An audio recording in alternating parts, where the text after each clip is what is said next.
नमस्कार साथियों, कैसे हैं आप सभी। आशा करता हूँ आप सभी बहुत अच्छे होंगे। तो देखिए, आप ही लोगों के कमेंट के ऊपर मैं एक वीडियो की सीरीज ला रहा हूँ जिसमें मैं एम्पलीफायर के सभी पार्टों की एसटीडी आपको करा रहा हूँ। तो कल की वीडियो हम ट्रांसफार्मर को डिस्कस कर चुके थे कि ट्रांसफार्मर क्या है, कैसे काम करता है और एम्पलीफायर में ट्रांसफार्मर की क्या भूमिका होती है। आज हम बात करने वाले हैं जो ट्रांसफार्मर के आगे जो पार्ट यूज किया जाता है, पावर सप्लाई। आज की वीडियो में हम पावर सप्लाई के ऊपर ये वीडियो में डिस्कस करने वाले हैं कि आखिर पावर सप्लाई का काम क्या होता है।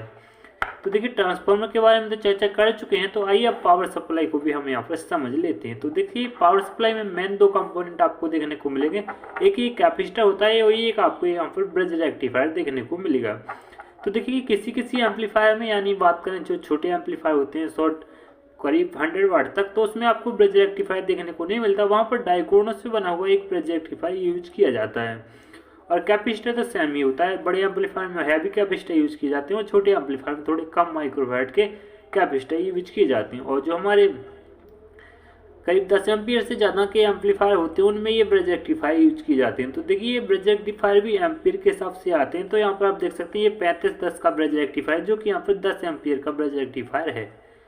तो देखिए, एम्पलीफायर की रिक्वायरमेंट के हिसाब से ही वहाँ पर एम्पियर डिसाइड किए जाते हैं कि कितने एम्पियर का हमारा यहाँ पर ब्रिज रेक्टिफायर होना चाहिए।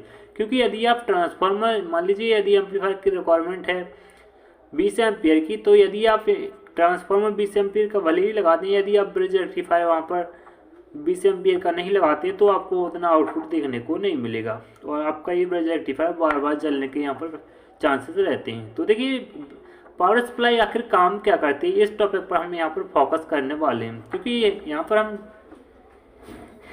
ये चर्चा नहीं करने वाले कि आखिर ब्रिज रेक्टिफायर कैसे काम करता है वगैरह वगैरह, यानी इसके किस प्रकार से लगाना चाहिए। केवल हम ये चीज़ समझने वाले कि आखिर इसका काम क्या होता है। तो देखिए, जो हमारा ट्रांसफार्मर सिग्नल यानी वोल्टेज आउट करता है, मान लीजिए हमारा ट्रांसफार्मर यहाँ पर 50 वोल्ट आउट कर रहा है, तो वो वहाँ पर हमारी AC वोल्टेज होते हैं। तो उसी AC वोल्टेज को ये यानी DC में बदलने का काम ये ब्रिज रेक्टिफायर करता है। यानी प्लस माइनस बनाने का काम ये ब्रिज रेक्टिफायर ने किया। लेकिन अब यहाँ इस जो हमारे प्लस माइनस है इसमें आवृत्ति होगी, यानी जो फ्रिक्वेंसी है वो होगी, यानी 50 हर्ट्ज की फ्रिक्वेंसी आपको यहाँ पर देखने को मिलेगी। तो इस फ्रिक्वेंसी को ख़त्म करने के लिए हम यहाँ पर कैपेसिटरों का यूज करते हैं, जो कि यहाँ पर फिल्टर कैपेसिटर के नाम से जाने जाते हैं। यानी ब्रिज रेक्टिफायर ने इसे प्लस माइनस में चेंज किया और इसने उसकी फ्रिक्वेंसी को कम करने की कोशिश करी। तो आइए मैं यहाँ पर आपको ड्राइंग की मदद से समझाने की कोशिश करता हूँ। तो देखिए, यहाँ पर मैंने एक पेपर लिया है, तो इस पेपर की मदद से मैं यहाँ पर आपको समझाने की कोशिश करता हूँ।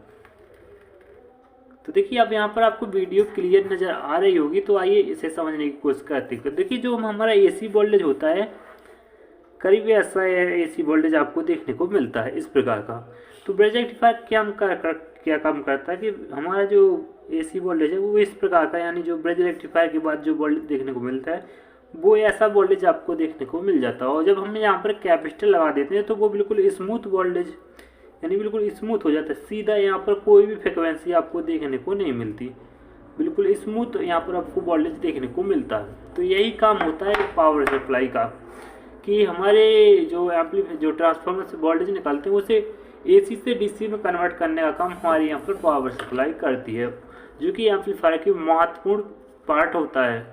और इसके बिना एम्पलीफायर अधूरा होता है, क्योंकि एम्पलीफायर को हम AC वोल्टेज पर रन नहीं करा सकते, इसे DC वोल्टेज पर ही रन कराना होता है। अदरवाइज यहाँ पर हर्निंग वगैरह की प्रॉब्लम आती है। तो आप यदि चेक करना चाहें तो कैपेसिटर निकाल दीजिएगा, तो एम्पलीफायर में आपको एक पिरपिराहट की आवाज़ सुनाई देने लगती है, जो कि फ्रिक्वेंसी के कारण आती है। तो यदि आप कैपेसिटर लगा देते हैं तो वहाँ पर आपको ये पिरपिराहट की आवाज़ सुनाई नहीं देती, यानी वहाँ पर फ्रिक्वेंसी नहीं रहती, जिस कारण से वहाँ पर आपको ये पिरपिराहट की आवाज़ सुनाई नहीं देती। हालांकि एम्पलीफायर से जो भी वोल्टेज आउट होते हैं, जो स्पीकर के लिए जाते हैं, वो AC वोल्टेज ही होते हैं। तो यहाँ पर फ्रिक्वेंसी हमारे सिग्नल के हिसाब से डिसाइड होती है कि जिस प्रकार का हम यहाँ पर सिग्नल देते हैं, यानी ऑडियो इन करते हैं, उसी प्रकार से हमारी आउटपुट AC फॉर्म में निकलती है। तो आशा करता हूँ आप पावर सप्लाई के इस टॉपिक को अच्छे से समझ पाए होंगे और यहाँ पर ब्रिज रेक्टिफायर और कैपेसिटर के काम को, इसके नाम को भी आप यहाँ पर समझ पाए होंगे। तो कैसी लगी वीडियो कमेंट में जरूर बताइएगा, और इस वीडियो से रिलेटेड जितने भी डाउट हो कमेंट में जरूर बताइएगा। तो देखिए, आपको अपने एम्पलीफायर में कौन सा ब्रिज रेक्टिफायर और कौन सा कैपेसिटर यूज करना चाहिए, ये आपके एम्पलीफायर के वाट पर डिसाइड होता है कि आपको एम्पलीफायर, यानी आपका एम्पलीफायर कितने वाट का है। तो अदरवाइज यदि मैं बात करूं तो करीब 500 वाट का एम्पलीफायर में करीब 15 एम्पियर का ब्रिज रेक्टिफायर लगता है। और कैपेसिटर की बात करें तो करीब यहाँ पर 2000 माइक्रोफैट की कैपेसिटर, सॉरी 20,000 माइक्रोफैट की कैपेसिटर कम से कम लगने ही चाहिए, तभी आपको यहाँ पर प्रॉपर 500 वाट की आउटपुट देखने को मिलेगी। तो बस आज की वीडियो में इतना ही। कैसी लगी वीडियो कमेंट में जरूर बताइए। जब तक के लिए जय हिंद, वंदे मातरम।